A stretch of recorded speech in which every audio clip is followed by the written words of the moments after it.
Hoje nós comemoramos duas figuras muito importantes da igreja, São Pedro e São Paulo, e há muitas coisas que unem esses dois, e nós devemos, a Igreja Católica deve a esses dois não só a evangelização dos inícios, mas também fazer com que a igreja no início, que ainda não tinha as coisas muito bem definidas, conseguisse ficar unida num só corpo. E como eu disse, há muitas coisas que unem os dois, apesar de terem se visto uma única vez, que São Paulo relata isso, relatou na leitura da vigília de ontem, onde ele diz assim, que uma vez foi a Jerusalém encontrar a Cefas, objetivamente para encontrá-lo com ele. Tinha ido para Jerusalém no concílio, mas para encontrar e conversar, São Paulo relata essa única vez. E os dois são duas pessoas convertidas, mas Pedro vem de uma realidade onde ele era judeu, ele era um homem religioso, um homem de fé, rigorosamente de fé, e a leitura, os Atos dos Apóstolos nos conta essa história. E como que nós podemos dizer que Pedro era um homem, um judeu praticante? Porque o Senhor mostra a Pedro alguns animais, e lá alguns animais, naquele lençol, alguns animais que eram considerados como carne impura, como quadrúpedes, como carne de porco. E Pedro diz assim: olha, mas como eu vou comer isso se nunca nada que é impuro tocou os meus lábios? Era um homem verdadeiramente de fé judaica. Por outro lado, temos São Paulo, que ainda muito mais do que São Pedro, era rigoroso na fé, e todos os conheciam por causa disso, a ponto de ser escolhido para perseguir e matar cristãos, que estavam fazendo com que a fé do povo judeu encontrasse obstáculos. Então nós estamos celebrando duas pessoas que são verdadeiramente de fé, mas que passaram por conversões. E isso é muito bonito, porque o caminho de fé requer isso, que a cada dia nós estejamos nos convertendo e mudando a nossa vida. Quando nós falamos assim: agora eu me converti ao nome do Senhor Jesus, amém, glória a Deus. E aí no outro dia nós percebemos, novamente a gente tem que falar: agora eu me converti no nome do Senhor Jesus, novamente. O caminho de conversão é um caminho que ele é preciso ser feito todos os dias, né? Um dia que eu me converto e pronto, já estou pronto. E a história desses dois mostra muito isso.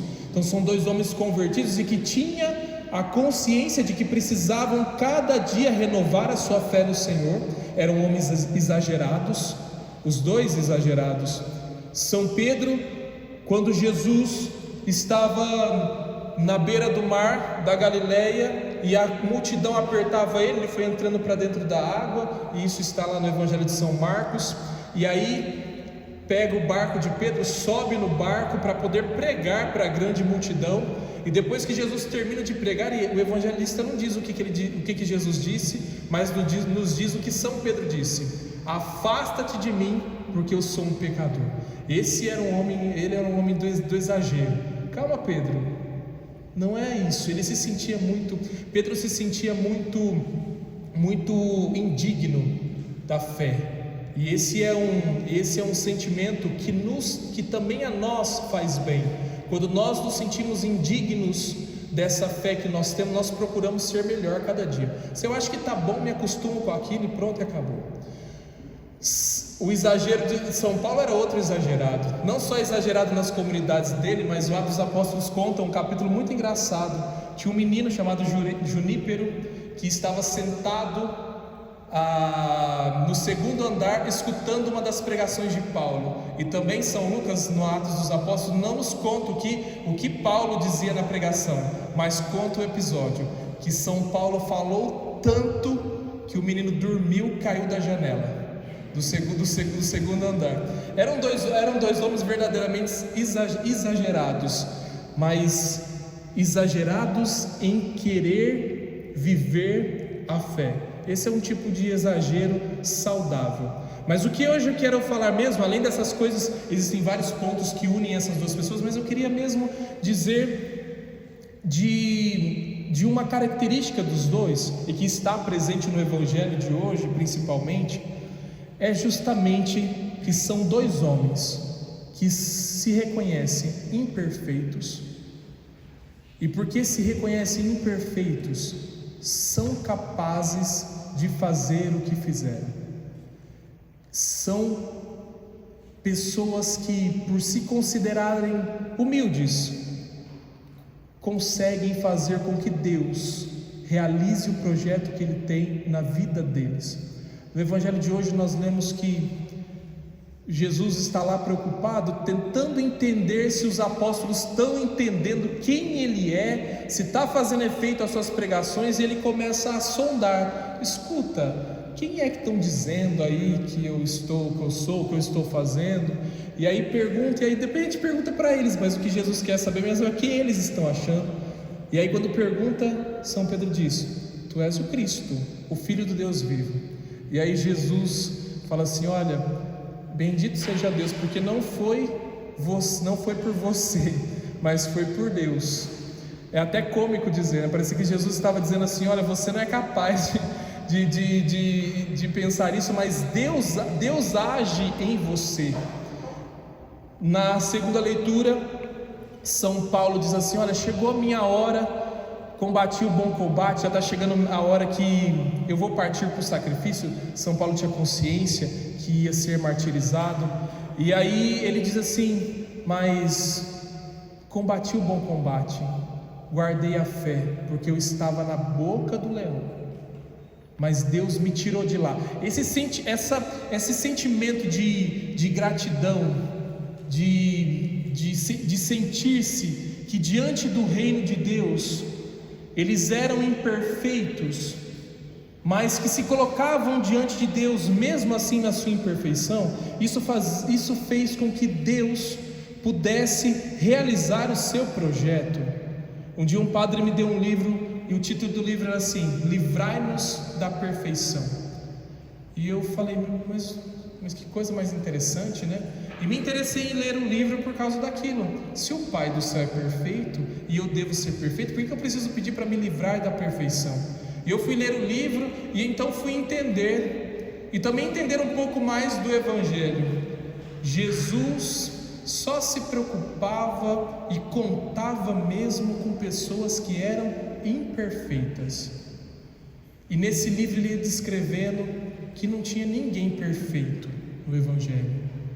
E é verdade, porque o problema da perfeição, de quando eu me sinto perfeito, ou de quando me faço de perfeito, é que realmente é uma máscara que o ser humano não consegue viver. O ser humano, ao contrário, ele consegue partir da imperfeição, porque nós já nascemos imperfeitos, para a perfeição.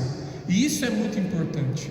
Então às vezes a gente tem que tomar cuidado com aquelas frases prontas assim, né? Às vezes o casal novo, né, casou, aí acontece lá qualquer coisa, e aí a esposa diz para o marido assim: olha, mas quando a gente namorava não era assim não, hein? E aí ele diz assim: casou comigo sabendo que eu sou assim, é desse jeito que vai ser. Pelo amor de Deus, nós cristãos sabemos que os únicos que nascem assim e continuam assim é cachorro, bicho, esses não tem como mudar. Agora ser humano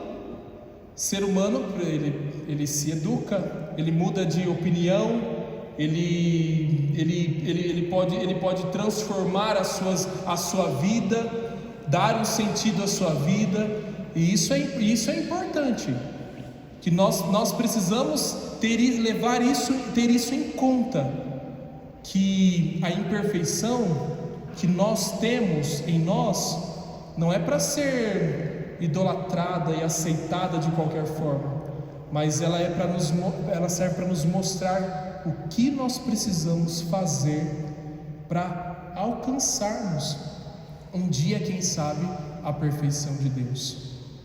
E é muito bonito isso na história desses dois homens, porque Deus trabalha diante disso.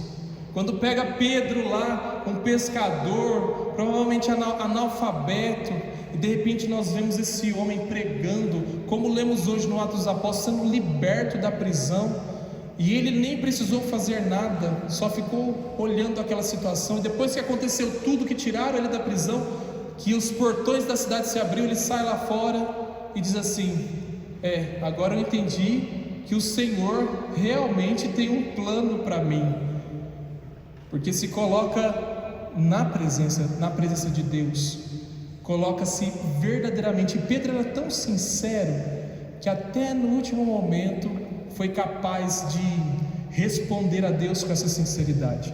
Imagine você, que você fala para uma pessoa assim: olha, pode deixar que eu vou fazer isso aqui para você, vai dar tudo certo, fica tranquilo, estou do teu lado, estou junto com você. E depois, na hora da situação, você não consegue fazer nada daquilo, faz tudo ao contrário. E muito pelo contrário, ainda fica uma situação chata, porque fica parecendo que você fez aquilo de propósito. E aí você olha para mim assim e fala assim: mas por que eu fui fazer isso desse jeito? O que acontece? Meu Deus, por que isso aconteceu?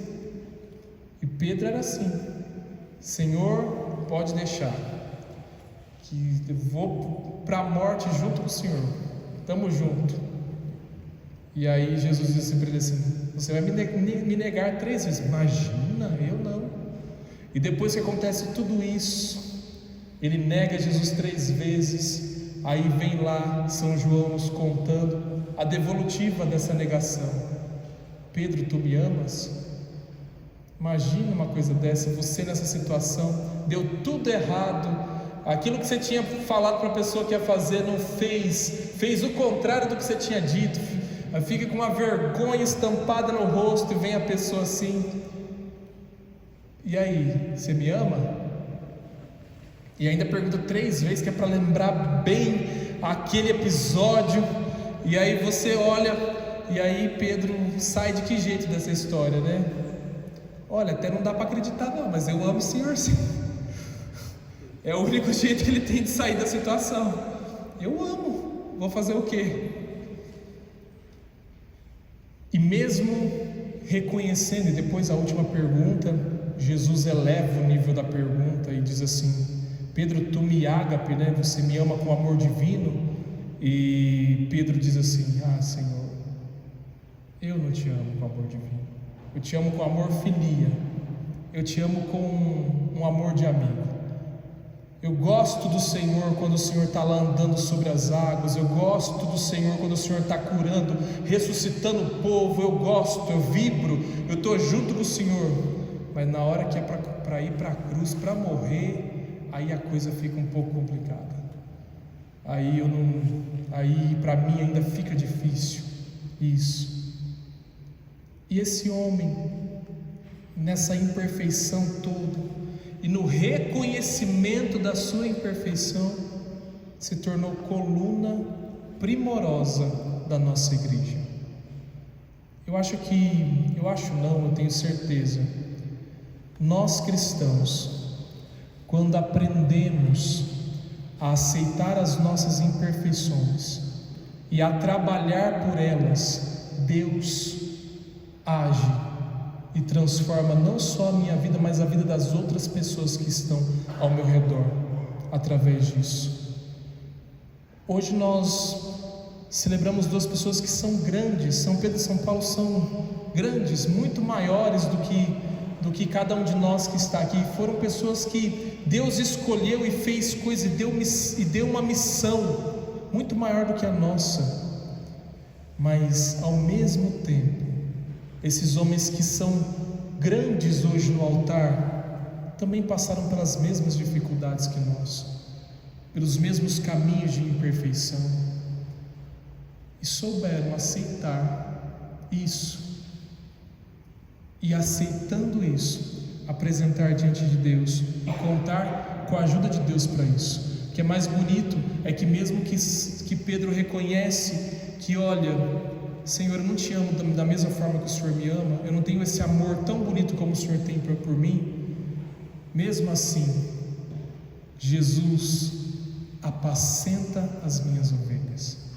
Parece que Jesus está confirmando, sabe? É assim mesmo, Pedro. É dessa forma que eu te quero. Sincero, honesto. Por isso você é rocha, é pedra.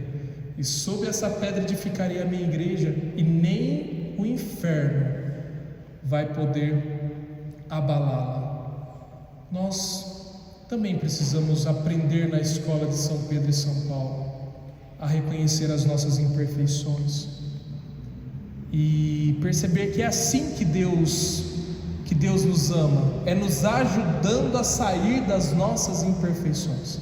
É essa maneira que Ele usa para nos amar.